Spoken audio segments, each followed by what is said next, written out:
the first thing is that you guys are going to see is your TDEE. So this is what me and Coach Steph calculate to figure out how many calories slash macros you should be eating.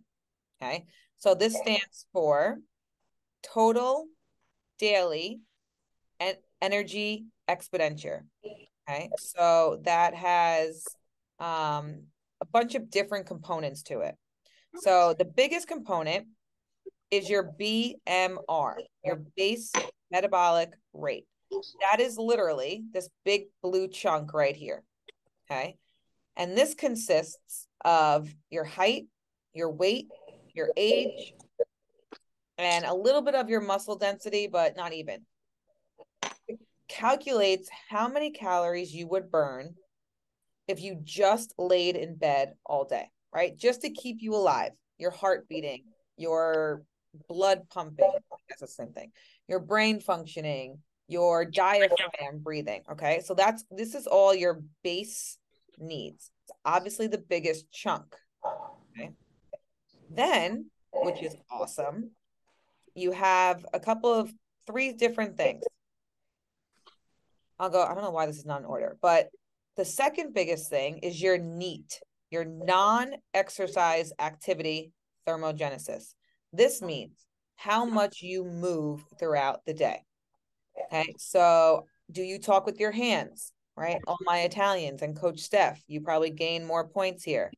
Do you fidget when you work, right? Do you step side to side? Do you pace? Do you tap your toes? As you can see the computer going, right? When you're home, are you constantly standing and just kind of doing little things around the house? Do you get up from work and walk around? All right. So this is why steps are so important, because it's the second biggest thing in how many calories you burn.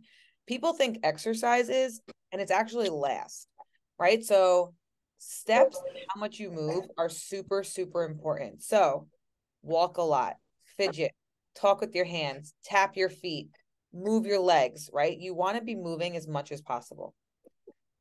The next thing, which is another reason why when people eat a lot of food, they can burn more calories, because it takes energy to burn food. So if I'm eating 2,400 calories a day, my body is burning energy to break that food down. Okay. And that's 10% of your caloric burn. All right. So that's another reason why we love protein, because it takes the most energy to break down protein. Okay. And then last, it's not least because it has a lot of benefits, but it's the smallest part of your calories is exercise. Okay. So this is why I constantly tell you guys, focus on your steps before you focus on your workouts, right? I really shouldn't give any of you guys workouts until you're hitting 10,000 steps daily. Okay? And I know I do, because you guys like working out and it is good to gain muscle and whatnot, but you really should be hitting that 10,000 marker before we focus on workouts. That 10,000 step and those movements are more important in your daily burn. All right. But those are the four things that break down how many calories you burn a day. The blue one, again, is obviously the biggest. And again, that's your height, your weight, your body fat percentage, your age, right? Just laying in bed. All right. So all together, this equals how much energy you burn a day. All right. So that's like the math behind the madness when we give numbers. And again, not saying you guys are all there, right? That's like in a perfect world. I'm not going to play this video because it goes over like what a calorie is, but I will share it with you guys later on if you want to watch it. It's a TED Talk. I love TED Talks. Their visuals are really good. But I showed it to like all my teacher friends that had really no idea what a calorie was. Macros, right? 3 macronutrients: protein, fat, and carbs. Okay. Protein is 4 calories per gram. So if you have 2 grams of chicken, it's 8 calories. Okay. Chicken breast. Okay. Carbohydrate, same thing, 4 calories per gram. And then fat, 9 calories per gram. Okay. So pretty simple math. Protein and carbs are symmetrical in the sense of numbers, not worth. But those are your 3. And if you look at this plate, this is kind of a good breakdown of what you should be having on your plate. Mostly carbs, which I know scares a lot of people, but they're also volume. protein, and fat. Alcohol, right, we've talked about, is the fourth macronutrient, but it's not really anything. It gets broken down completely different in the body. So that's why when we track it, we count it as a carb and a fat, never a protein. I don't think this PowerPoint goes over this, but for my new people, alcohol, do not just look it up in MyFitnessPal and log it. They lie to you. The White Claws and the High Noons and the Mick Ultras that claim they're 2 grams of carbs are lying to you. They are not. Okay. They're allowed to say that because they're not actually a carb, fat, or protein, but that is not true. Okay. So we can go over that heartbreaking story another day. Okay. Next thing, protein. I know there's a lot here, but a lot of it I feel like you've probably heard of. Highest thermic effect, meaning it takes the most energy to break protein down. So you burn the most while you eat protein. Okay. It is essential for muscle growth, and you absolutely need it. It does not harm your kidneys. Maybe if you are literally dry huffing protein powder and not drinking water, you may get kidney stones down the road. I eat, and a bunch of people here eat over 170 grams over my body weight in protein. I've never had an issue, right? That's just an old rumor. 20 to 40 grams per meal is ideal. They just came out with a study that if you eat anything less than 20 grams per meal, it's not used for muscle synthesis. It's just used to like fuel your body, right? And we want it to grow muscle. So really try and make sure that every time you eat protein, it's about 20 grams and higher.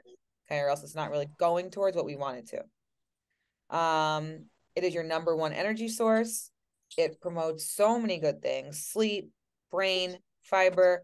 It has the majority of the micronutrients in it. Oh, sorry, that was carbs. Oh my God, carbs is your number one energy source. Sorry, right? And I was like, fiber's not a protein. Whole grains have fiber. Raspberries have a lot of fiber, right? Those are all carbs. Fruits and vegetables are carbs. Okay. Broccoli is a carb. Carrots is a carb. Okay. So everyone who's scared of carbs, it's fruits and vegetables too. Again, fiber is super important. You have complex and simple. You don't really need to worry about that yet, but just this is a big one here, right? Carbs is number one energy source. It's where your body pulls your energy from. So all those low carb diets, that's why you start to feel tired on them. Okay. And that's why your sleep doesn't feel so great. Right? Super important for females. Fats. Okay, the next one. Big, big, big for your hormone health. Really big for your brain health too. Okay, that's why like you're supposed to eat like all those fish oil and avocados when you're pregnant, so your brain and the baby's brain gets nutrients. Okay, you have a lot of different kinds. You have monosaturated, which are healthy, poly, which are the omegas, and then the ones you want to stay away from are the saturated and the trans fat. We should definitely stay away from the trans fat. That's literally the fat like put into food. All right. So again, this is like a very short breakdown on what each of the macros are. All okay. All right, insulin. I'll breeze through this pretty quickly. This is more so a little bit more specific for people, but controls your blood sugar. We want it to be balanced. It's released by your pancreas. It has a lot to do with sleep, stress. We want to increase fiber. Can't see it. Insulin resistant means your cells no longer respond to it. Okay, meaning your body's pumping too much that your body doesn't even pay attention to it anymore. This happens when you have a high level of fat, high amounts of added sugar, which can lead to type 2 diabetes. Okay. Cortisol, the hormone that everyone is like, oh my God, it's so bad, it's so bad. Now, we obviously don't want a lot of it because it is a stress hormone. There it is. Okay.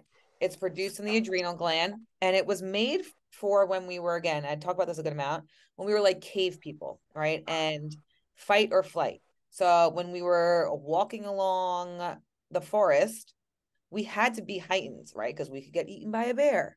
So this hormone was super important. It was life or death. Our bodies haven't really adapted in the hormone world yet. So we still think that like any kind of stressor is life or death. So you're stressed because your nail chipped, your body is like, oh, maybe she's going to get eaten by a bear. Right. So that's why we have to really work hard on managing our stress, because our body can't dictate what's life or death. If you tell your body you're stressed, it's going to produce the same hormone, whether you're, again, getting robbed at gunpoint or, you dropped your water. So again, that's a little bit different. It should be highest in the morning because it's what wakes you up. Lower at night so you can go to sleep. It does help inflammation. It helps with memory and blood pressure, all that. But it also can hold on to belly fat in the lower area, especially during when your hormones are a little bit out of whack in peri and menopause. Okay. It is not the only reason why you have belly fat. Okay. So don't automatically go, oh, it's because I have high cortisol. Belly fat has a lot of other things that contribute to it, but that's why managing stress is huge for women over 30, because their hormones are already getting a little shady. And again, their diet might not be perfect. So that's where people over 30 love to hold on to their fat, especially women. Okay. These are just 2 hunger hormones. You have ghrelin, which is I'm hungry, I'm hungry, I'm hungry. Okay, that's when you start to desire fatty and sweet foods. When your sleep is bad, your body releases that more. The more muscle you have, the less this gets released, actually. Okay, so another reason why having muscle is very important. The more protein you eat, the less this hormone gets released. Okay, so ghrelin, again, is also released during cardio. Right, so this is why all my cardio bunnies, you might find yourself really hungry after you go to a boot camp or an Orange Theory or you go for a run. Okay, it's because your body just says, okay, we just worked, let's eat, let's eat, let's eat. Leptin is the I'm full hormone. Okay, it's released by fat cells. And this is kind of a really mean thing that our body does, but the more fat you have means the more leptin is released. So the more fat you have, the more I'm full hormone is released, but it gets released so often that your body doesn't pay attention to it anymore. So you become leptin resistant.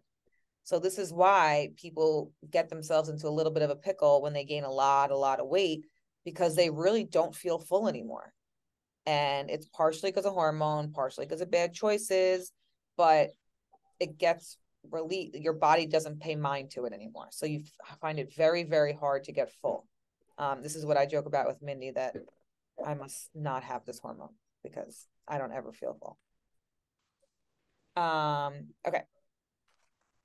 Fiber, right? Super important. A lot of you guys, when you guys start tracking, you'll realize you're at like 10 grams max.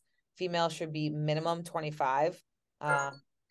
All the way up until 45, 50 is okay if it's okay with your digestive system.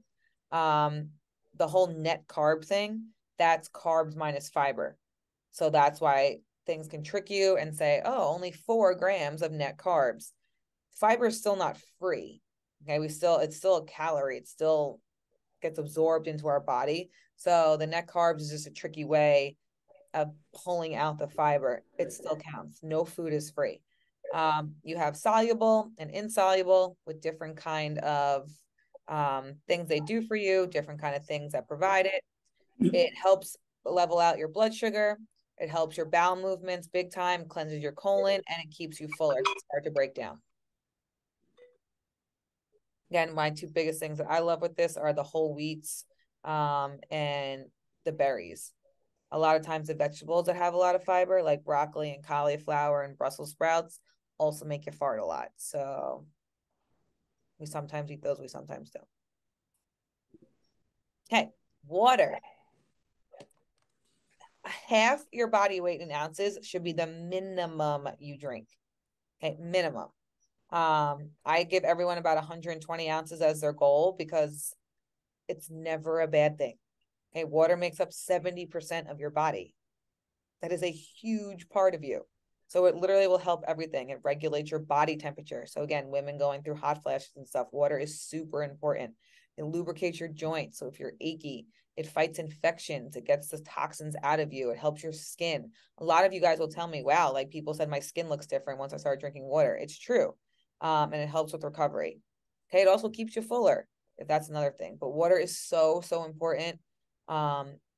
Make it a habit, right? I know a lot of us are like, well, I have to pee every 3 seconds. Your bladder is a muscle. It will adapt. Okay. And if you're getting annoyed at night, just cut off your water at 7, but make sure you're drinking. And coffee does not count. Teas don't count if they're caffeinated. So if you have an uncaffeinated tea or uncaffeinated, decaffeinated tea, it can count. But again, you want to get mostly water. Seltzer counts. We don't want you drinking 120 ounces of seltzer. Your belly will look 9 months pregnant. Mostly water. All right. The next thing, hierarchy of nutrition. So this is a pretty interesting thing. Like, what's most important? A lot of times people will start here and be like, what supplements can I take? That is the last thing that should be on your mind. Okay. The first thing is calories. So yeah, I know we count macros here, but calories are most important because that's all about, calories in versus energy out. In versus out is going to depend on your weight. So calories, again, are most important. We're past that. We are focusing more so on macros because we're a little bit more educated, more in depth in our nutrition. So then we pop up to macros. Your breakdown, are you balanced? Protein, fat, carb. Next thing are your micros, your fiber, your vitamins, your minerals, your all that little stuff, right? Are you eating vitamin D? Are you eating vitamin A and B and C and magnesium and all that? Next thing. Then if we want to get really, really nitpicky is timing. And timing can vary depending on your goals, right? If you're a elite athlete or if you're going for a bikini competition or you're in a cut. So timing can't be like a general census. Besides the fact that you do want to eat protein to start your day. You don't want to start your day with carbs because then your insulin's going to spike and you're going to be more hungry throughout the day. You can have carbs at breakfast. Just try to eat your protein with it. And you want to have protein after you work out within 2 hours. You don't need to shove a protein shake down your throat 3 minutes after working out. It's a 2-hour window that it's mostly absorbed. Okay. And that's really it. You can eat late at night. The rumor that if you eat after 9, it gets stored as fat is completely, I don't even know how that started. Right. Because how would your body know if you were in Australia or you were here? Right. After 9 here, but wait, I just flew to San Diego. Is it different? Okay. So after 9 means nothing. The only reason people say that is because you're pretty sedentary after you eat if it's that late. And it is good to move around after you eat for digestion purposes. That's it. Nothing gets stored differently if you eat late at night. And then supplements, right? When people first go to medicine or supplements, you don't want to skip to the top of the triangle. You want to start focusing on these things first. And then if you still have holes, that's when you go to supplements, right? Creatine, again, is always good. You can do protein powders if you really try to eat all your protein and you can't get it. Or if you're on the go a lot. I know you guys like collagen. Fat burners do not exist. Okay. So any fat burner you've ever seen marketed or, tried to sell to you on Facebook Moms or through commercials, nothing is proven besides caffeine. So coffee, green tea, and literally just caffeine pills. Every single fat burner just has caffeine in it. Any other gimmick is not proven. Okay. Like one time it helped one person. So now they put it on the market, not FDA approved, no studies behind it. Okay. So if someone tells you they have the magic pill, you can tell them to go drink a cup of coffee. Does the same thing. And then you have things like magnesium to help you sleep. Big fan of that. Zinc, big fan of that. I took zinc and vitamin D for years, and I honestly think it helped me so much through the pandemic because that was in like those antibodies they gave you, zinc and vitamin D, all that, and I took them forever, so that was probably good. Ashwagandha is a great stress manager. It's like it's natural, but you should cycle that. So if you do want to go on that, just ask me. Again, supplements should be last, right? A lot of you guys know that I recently got my hormones done and I'm going to start some extra stuff, but I'm only at that point now because like my macros are on point. I drink all my water. I've been doing this for 5 years. I'm at a healthy body weight. I go to the gym 4 times a week, no matter what. Every day I do 10,000 steps. So I checked off all those boxes for over 2 to 3 years. And now I'm going to, you know, put the little pieces in, right? It's like that metaphor where you have like a bucket, right? You put the big rocks in first, and then you put the littler rocks in and they fill the gaps. And then you pour the sand in and then it's all complete, right? So the sand at the end, that's the supplements. You need to do everything else first. All right. These are just some special diets that people love to say they're on, that don't really make much. Actually, I'm going to start opposite. Yo-yo dieting. We've all, well, I don't know if Steph's ever really fall victim to that. Steph's always been pretty smart with her nutrition. I was, right? I tried Weight Watchers for like a week. I tried juice cleanses. I tried, oh my God, Hydroxycut in college, I think. I did intermittent fasting. I did, what else did I do? I probably tried low carb at some point. You know, you do them all. You think it's, you know, you try it out. The more you diet, the harder it is to lose weight. Okay. So that's why people who have been dieting for years, the weight's still not coming off. Fad diets are very similar to the yo-yo diet. You have Optavia, 75 Hard, Atkins, South Beach, all this stuff. I guess we can add Ozempic and these shots in a fad right now because it's totally a fad. And it's just not something that's going to work a long time. They just came out with a study that if you do Optavia, you're eating around 800 to 1100 calories a day, which is less than a 2-year-old should be eating. And it's super expensive to not eat. Like, that's wild to me. You're paying crazy amounts of money to not eat. I should have came up with that. 75 Hard is a great way to like jumpstart something, but it's also not sustainable. A lot of us, probably 99% of us, cannot work out twice a day. We can't take time to journal, work out twice a day. One of those workouts has to be outside, right? It's a cool thing to maybe check off your life, but it's also not sustainable. And the body you have at the end of it, you can't sustain, and it gets people upset. Intermittent fasting, it has a lot of positives. Actually not a huge, not like, I don't think this is a crappy way to live. I think it's actually super good for you if you do it the right way. If you're doing it just so you don't eat, that's not usually good. If you're doing it to give your gut some, you know, recovery, or you're, you know, in a cut and whatnot, you want to release some extra, you know, help your cells because it does release growth hormone, fine, but it needs to be done smart. Hey, Gluten and dairy. can I say something about the intermittent fasting Yeah. quickly? I just listened to a podcast on it actually, and the doctors were talking about how if you do intermittent fasting, they don't disagree with it, but it's what you do to break your fast. So if you eat something like really high in carbs, or like the best thing to eat after you fast is a protein and a fat. And a lot of people don't do that right away. So if you if you're intermittent fasting and you're not eating like the first thing you're eating after is not a protein or a fat, you're kind of ruining the whole thing. You're actually making yourself worse. Like your glucose is going to go up, the blood sugar is going to be out of control, the insulin that's going to be into your, so it's like it, so if you are intermittent fasting, make sure you know like the first thing that you're eating after that has to be like a nice protein and a nice fat, and then your body will be able to, you know, do what it's supposed to do when you intermittent fast. Awesome. Yeah, good point. Right. And that's why it's called break the fast breakfast. And that's why eggs are so important to a breakfast. Gluten and dairy free, that's not a fad. It's for people obviously that have problems with gluten and dairy intolerances, even though some people join the bandwagon as a fad. Some people actually, you know, need it. Paleo, just a way to eat, focusing on whole foods. That came to be pretty popular during the CrossFit era. And then keto, which grinds my gears because so many people think they're doing keto. And then I ask them, oh, you weighed your food? And they say no. So that means you weren't doing keto, right? You have to eat less than 30 grams of carbs a day.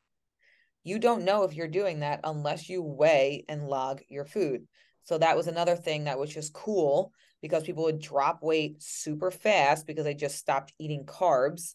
They weren't ever in ketosis. They weren't really in keto. And it's actually super dangerous for women, for your hormone health and whatnot. And again, pretty hard to sustain if you ever do anything socially. So that's keto. Okay. Phases of nutrition. I kind of did this We talked about this in one of the earliest podcasts, but you have like three different phases, right? And then a couple other like words. So you should spend most of your time in maintenance, right? That is calories in equals calories out. Okay, so if I burn 2,400 calories a day, I should eat about 2,400 calories a day. That is not a set number, right? I probably could eat 22 to 2,500 and be okay. Everyone has a little bit of a sliding scale. It's optimal for your metabolism and get your metabolism burning. You should sleep good. You should have like low stress. You're eating food, so you should be happy. You can change the way your body looks in maintenance, because if you're focusing on protein, you're eating a lot, you're working out, you can lose body fat, gain muscle, scale will stay the same most likely, but your whole shape can change. Okay, so there's a lot to do in maintenance. It's not like a boring phase. Okay, you can do a lot of great things in maintenance. The phase that everyone wants to do right away, right, is cutting, and that's diet.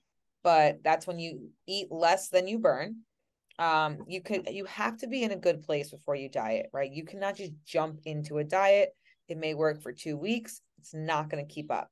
You can't just be lowering and lowering and lowering your calories. It'll kill your metabolism. It'll hurt your hormones.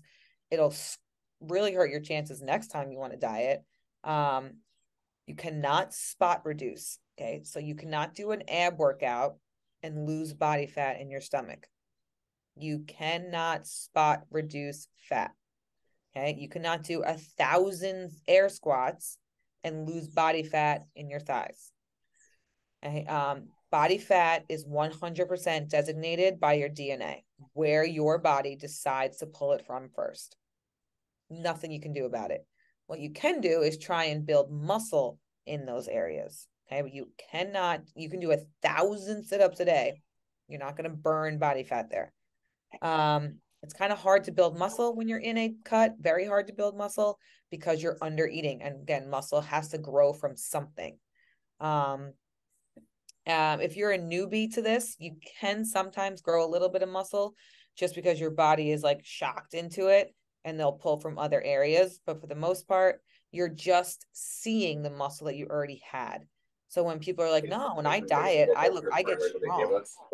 It's mostly because you're losing fat and you're seeing the muscle that was already there. You didn't grow it. It's been there the whole time, but you had a layer of body fat over it, right? That's why I tell a lot of you guys to grow your foundation, okay, underneath, and then we'll chisel away the fat. Narrow lumen matter frame here. Higher.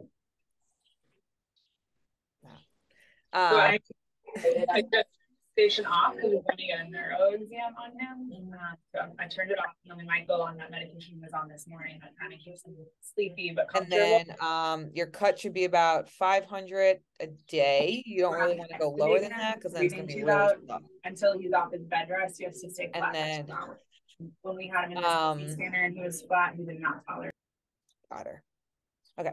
And then the next one is bulking. Okay, which a lot of us will never do because it scares the daylights out of females, because the scale will go up. But it's a great phase to be in, especially as you move on through this and you really want to grow some muscle and get tighter. It's eating more than you're burning. And again, it scares people because it means you're putting on body fat with muscle, right? If the scale goes up 6 pounds, you could potentially put on 4 pounds of muscle, but you might put on 2 pounds of body fat. The point of a bulk is to then cut and reveal even more muscle, be even tighter, and chisel away more, right? So that's something that some of you may be interested in. I was attempting to go into one, but my maintenance just kept getting higher and higher, which was great. But maybe next winter I'll put big sweaters on and try a bulk. And then a couple other things that go along with this is a refeed or a diet break. So if you're in a cut for like 16, there's going to be a week where maybe you don't track, or I put you back to your maintenance numbers or something like that. Those are for longer cuts. Or if you want one meal untracked a week on your diet, just to get your, it's more for mental clarity. But again, it's not really something that you definitely need. Just if you're like kind of burnt out on your cut. All right. This slide's pretty important because it's a lot of us. It's called metabolic adaptation. And this is what you get when you've been dieting on and off your whole life, or you've been under eating for so long. Your body is trying to save your life. So when you undereat so much, your body realizes it and it starts to slow down. It's going to slow down your breathing. It's going to slow down your digestion. It's going to slow down your heart rate. It's going to slow down everything. All these things that I don't know that our body does, that they do, because it doesn't want you to die. It doesn't realize that you have a fridge next to you. It doesn't realize that there's a grocery store 1 mile away. Again, your body thinks that, the harvest went bad or the buffalo migrated, right? And you're going to keel over. So it's doing its best job to save you. This really hurts your metabolism. It slows it down. It does not break it. No one has ruined their metabolism. We can always get it back. But it does slow it down. And this is why once you hit this point, you can't just drop even more calories because your metabolism is already slow. You need to work and get it back. You need to work and get it back to being, to being hungry, to burning again. When you have friends that say like, I'm not even hungry anymore, like that's actually a horrible thing. Like people brag that they don't get hungry. It's not good, right? Hunger is a sign that your metabolism is working, that you're burning. If you're not hungry, that means you're like a sludge. Like think about like your metabolism being like in quicksand. Okay. This is why things like Octavia, no carb, Weight Watchers, working out 9 times a week and all that hurt your metabolism. Okay. But it is something that we fix by getting your calories back up, more balanced, and focusing less on cardio, more on strength. Right. So your metabolism has adapted. It's not damaged. 70%, right, of people kind of fall into that. And that's when we reverse you. A lot of you guys start out in a reverse, right? You're eating 1,200 calories. We set you to 1,400. We work you back up to anywhere between, 19 and 2,400 calories as most grown adult women. But it's super important. You need to get your calories higher before you can diet. It's just inevitable. Because who wants to diet with a 200 calorie cut? You'll lose 1 pound a month. That's miserable. Okay. All right. Yes.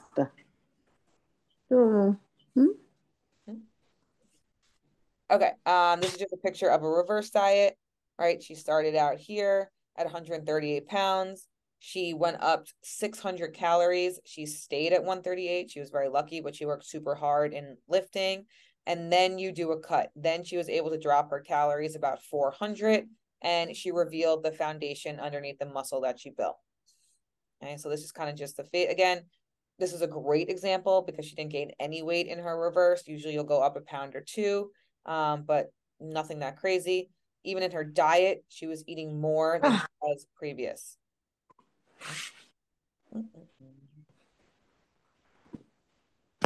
Biofeedback. We ask you guys this every week, right? How's your sleep? How's your energy? How's your water? How's your poop? How's your stress? How's your hunger? How's your recovery? These make a big deal. This is what we really should set our goals for, right? Instead of I want to fit into a size 2 jean, I want to poop every day, right? I don't want to feel sore every day. I want to be hungry in the morning when I wake up. That means my metabolism's working. I want to manage my stress more, right? These are things that we really should be focusing on more than fitting into a small, right? I've done a million posts on this, and something Coach Steph did too not too long ago. Reasons for weight gain that isn't fat.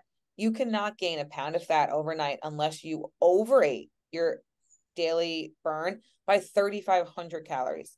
So if I burn 2,000 calories a day, that means I would have had to eat 3 + 2, 5,500 calories. Now, don't get me wrong. I could probably do it. I haven't. Saturday, I had a bender and I didn't come anywhere close. I think I was at like 2,200 calories for the day, right? You do not gain a pound of fat overnight. Doesn't happen. There are thousands of things that go into the scale. Okay. So we have to stop worrying and be like, oh my God, my weight is up. Oh my God, my weight is down. Oh my God, my weight is up. Oh my God, my weight is down. That's literally going to be your life. This is a nice thing of mine. I have fluctuated 12 pounds in one day. 12 pounds. thank God I was at a point where I wasn't that obsessed with the scale, or else I probably would have swan dove off my roof. But I woke up very dehydrated, right? So I had no water in me. So I was light. And then I went for it. I don't even remember what I ate that day, but I had a ton of water because I was thirsty. I think I had pizza and Chinese food. So I was sodium ridden and I was 12 pounds heavier at night, right? I surely didn't gain 12 pounds of fat. And your body can really, really change. Oh, we're not getting into this. This is too fancy. These are just some special things, right? Hypothyroidism, Hashimoto's. Coach Steph is a lot more versed in this than I am because she has Hashimoto's. Hypothyroidism, just a big difference here, right? Hypothyroidism, a lot of people have. It can be corrected. Hashimoto's cannot. Okay, Hashimoto's is an autoimmune disease. Your body attacks your thyroid. Hypothyroidism is that your thyroid just isn't functioning as well, usually because of a poor diet, which can be treated, can be helped.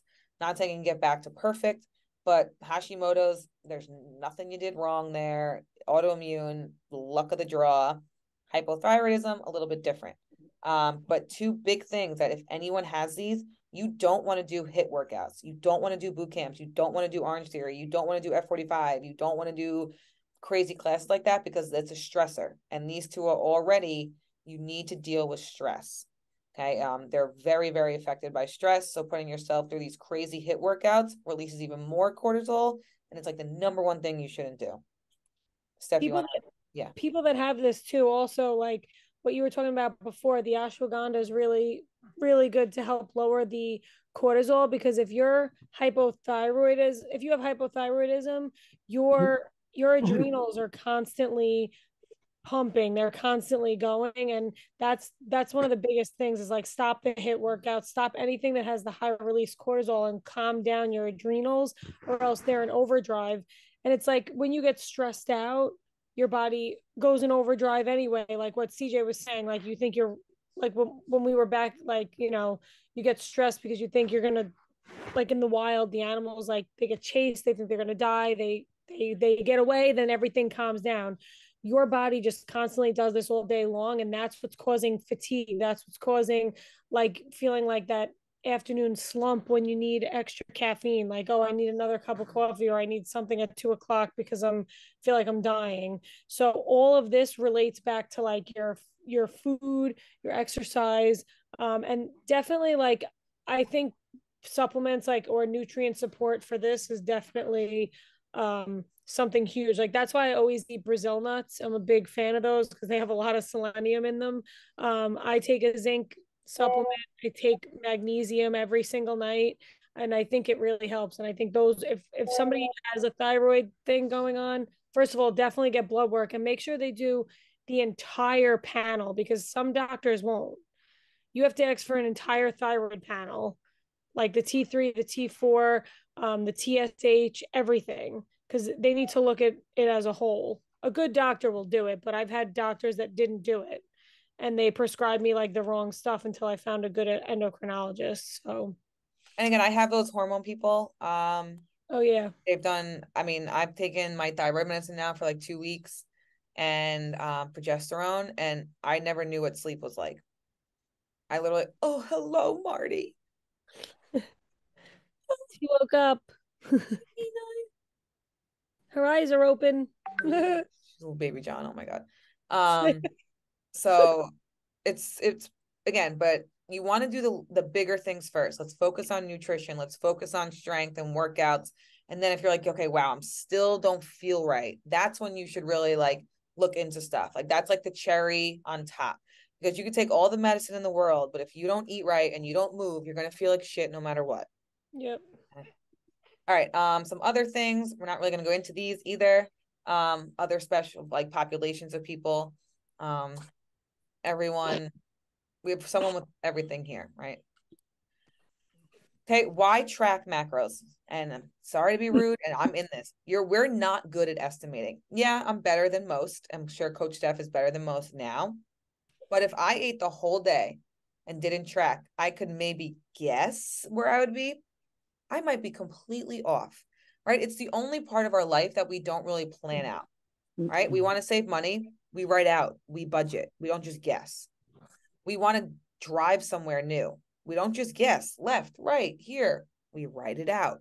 Okay. So it's just like everything else in life. You want to keep track of it, right? It's not crazy. It's actually crazy not to give a shit and, get sick. No, I realized how bad I was at estimating in the beginning too, because I would like guess before I measured it, and I was like, "This is probably like 50 grams," and I put it on there. It was like 800. I'm like, "Wow." It's also like you talk to most women, and they're like, I think I eat a good amount of protein, right? And then they go to measure, and they're like, Yeah, that was me. Yeah, they're like, oh, I eat 60 grams a day. I go, okay, so nothing. They're like, oh, right? Like, you just don't realize. And I think every one of you understands that, because the first day you track, like, it's always in your check-ins. You're like, oh wow, this was an eye-opening. Okay, definitely not going to go into this, but this is basically just how we calculate it. It's your BMR with like how much you move.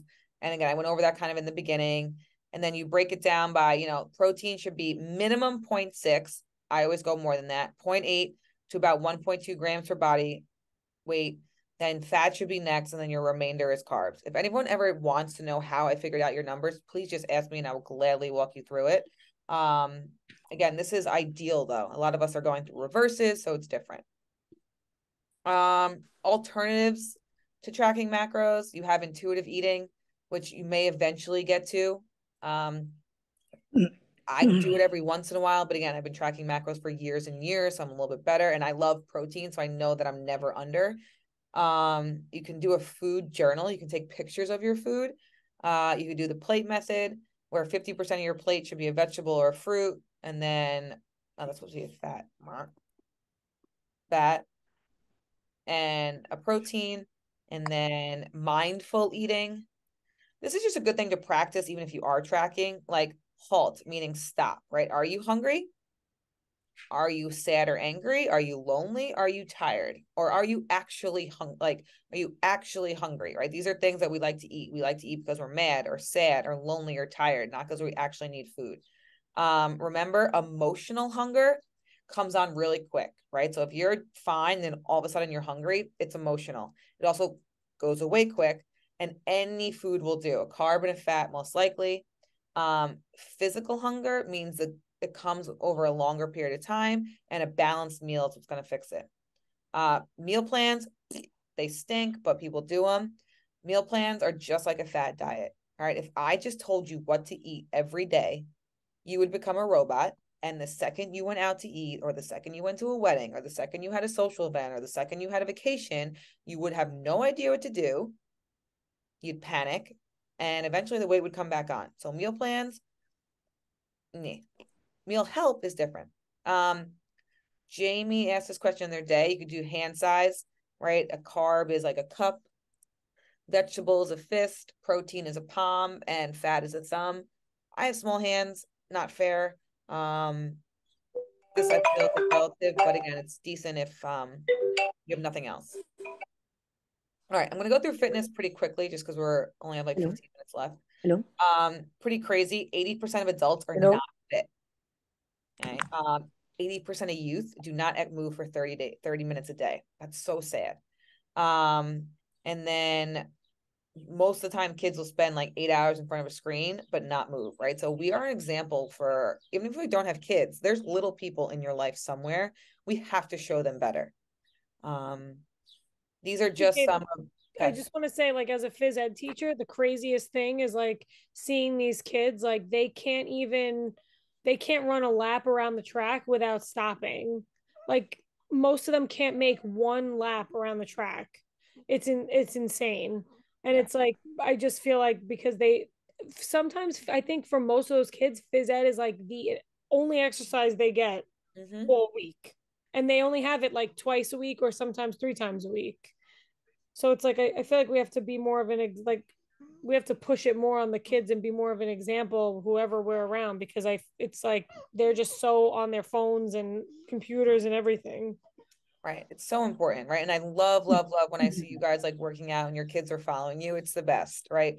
We have to be better examples for them, nutrition wise and physical fitness wise. Like, we can't be shoving shit in our mouth and expect them not to want it. And a lot of times, like, well, what are my kids going to eat? Get it out of your house. Like, don't get me wrong. Like, my kids have crap sometimes too, but like, my reasoning for having cookies in the house can't be because my kids like it, because guess who's eating it probably at night? Me. Right. So you don't have to be crazy. They can have sweets. They can, they can be a kid, but we have to be better for them, because I know no one wants their kids to ever get sick or, live a life of hardship because of nutrition and fitness. Okay. So progressive overload, that is when you challenge yourself week in and week out with the same workouts. Okay. So I do a squat workout for 10 weeks.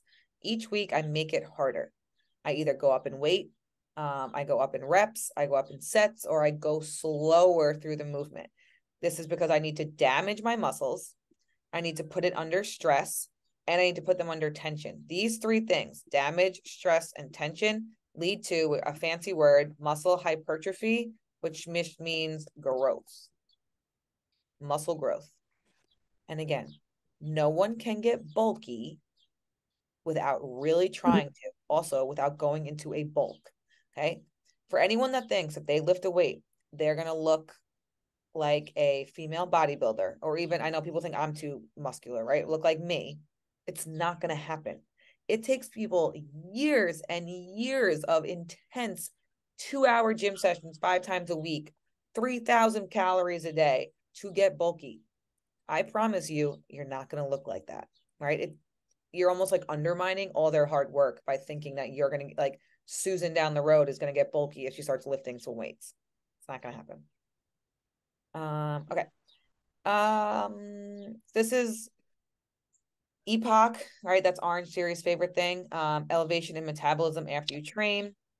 It's just about how intense it is, not your duration. It's just the fact that your body needs to replenish oxygen after you burn it. HIIT does the best for this, but it shouldn't be done a lot. Okay. HIIT workouts should be done like maybe twice a week and for like 20 minutes at a time. So, because that means you're giving full intensity. These hour-long HIIT classes aren't actually HIIT because you couldn't physically do it. Rest days, you definitely should have 2. This is when your muscles actually grow. If you go to the gym 7 days a week, you're not giving your muscles a chance to grow, and you may never see growth. You have to let them rest so they can grow. You're literally tearing them down at the gym. And when you rest and when you sleep, that's when they grow. That was a very hard thing for me to understand. I thought you had to work out all the time, 7 days a week, no rest, or else I'd get fat. Doesn't work. These are just some programming things, right? We want to start slow. This is a big one. More exercises does not mean better workout. Please do not add other exercises to the workouts I give you. Okay, it's a purpose. If you can add more exercises to what I give you, you did not go hard enough. Plain and simple. Okay. Doing 12 different exercises in a workout does not make you stronger, does not make you cooler. It means that you're not working hard enough. So it's actually a bad thing. Okay. 4 to 8 max. 8 is even high. 4 to 6, maybe 8. 8's fine. But you should not be doing more than that. If you are, then you can go up in every single weight you are doing. Right. When I leave the gym, today I did legs. I had 4 exercises. That's it. I had hack squat, leg extension, leg curl, and step ups. My foot was like spasming on leg extension. I was whipped. Okay? You have to go hard. Do not just add exercises. Okay? More sweat does not mean you had a better workout. Okay, that just means you got hot or you had a lot of water in you. Okay, I could sit in a sauna and sweat a lot. I did not have a good workout. Your smartwatch has absolutely no idea how many calories you burned. Okay, don't look at it. It doesn't matter. It has no idea of your body comp. The only thing a watch is good for is heart rate and steps. It completely overestimates how much you burn in a workout. Okay, so if you go to a lift or you go to a class and it says you burned 700 calories, you didn't. Okay. CJ, I have a lot of people usually ask me, like, am I still doing the same workout again? Yeah. Yeah. So you need to do the same movements over and over and over again to train that muscle. I always like compare it to like if you lived in the country and you had a dirt road and it snowed to get to your house.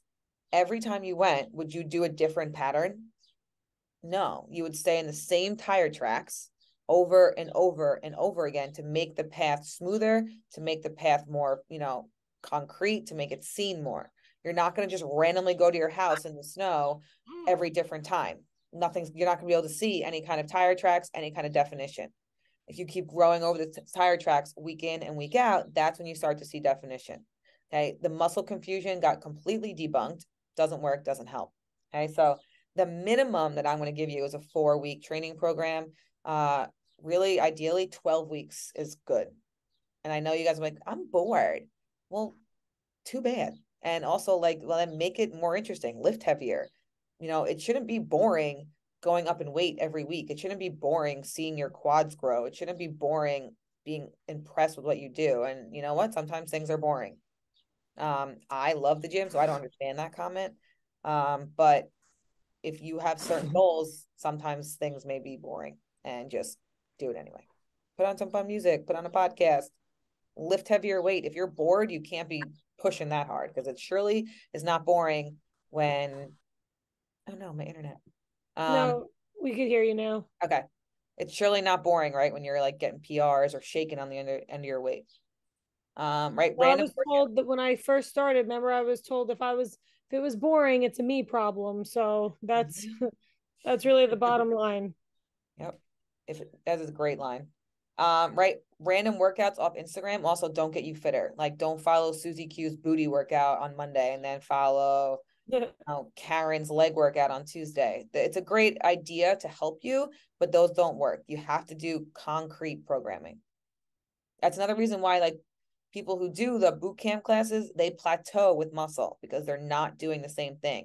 It's another reason why strength classes at Orange Theory aren't actually strength classes. Yes, you're lifting weights, but you're not doing the same thing every single Tuesday. You're not doing the same thing every single Wednesday.